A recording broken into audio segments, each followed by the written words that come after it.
السلام علیکم ورحمۃ اللہ وبرکاتہ۔ قربانی کے جانور اور اس کی عمریں۔ جو جانور قربانی میں ذبح ہوں گے اس کے نام یہ ہیں: بکرا، بکری، دمبا، بھیڑ، گائے، بیل، بھینس، اونٹ۔ اس میں یہ بات یاد رکھیں کہ قربانی میں جو جانور ذبح کریں گے اس میں سب کا اتفاق ہے کہ مسنہ ہونا چاہیے۔ بکری بکرا ہو تب بھی مسنہ، بھیڑ دمبا ہو تب بھی مسنہ، گائے بیل بھینس اور اونٹ ہو تب بھی مسنہ۔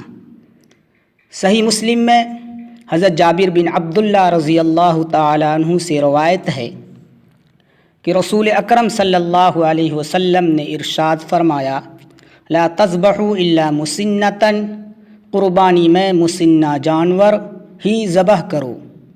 الا ان یعصر علیکم، اور اگر مشکل پیش آئے، مسنہ جانور نہ ملے، فتذبحوا جزعۃ من الضان، تو بھیڑ اور دمبی کو جو 6 مہینے کا ہو، فربا اور تیار ہو، دیکھنے میں سال کا لگے، ذبح کرو۔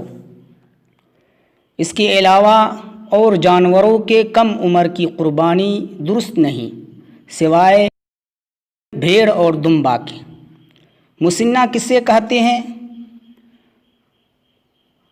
اس میں اہل سنت والجماعت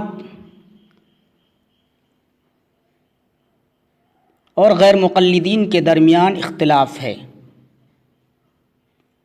اہل سنت والجماعت کا موقف یہ ہے کہ مسنہ بکری بکرا بھیڑ دمبا وہ ہے جس کی عمر 1 سال کی ہو۔ مسنۃ البقر و مسنۃ الجاموس، گائے بیل بھینس کا مسنہ وہ ہے جس کی عمر 2 سال ہو، اور مسنۃ الابل اونٹ اور اونٹنی کا مسنہ وہ ہے جس کی عمر 5 سال ہو۔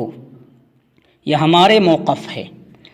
غیر مقلدین کا موقف یہ ہے کہ وہ کہتے ہیں کہ مسنہ اسے کہتے ہیں، یہاں پر دانت کا اعتبار کریں گے، عمر کا اعتبار نہیں کریں گے۔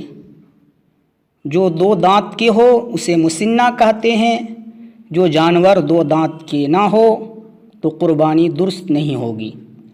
بکرا بکری دمبا بھیڑ ایک ہی شخص کی طرف سے قربانی کی جا سکتی ہے۔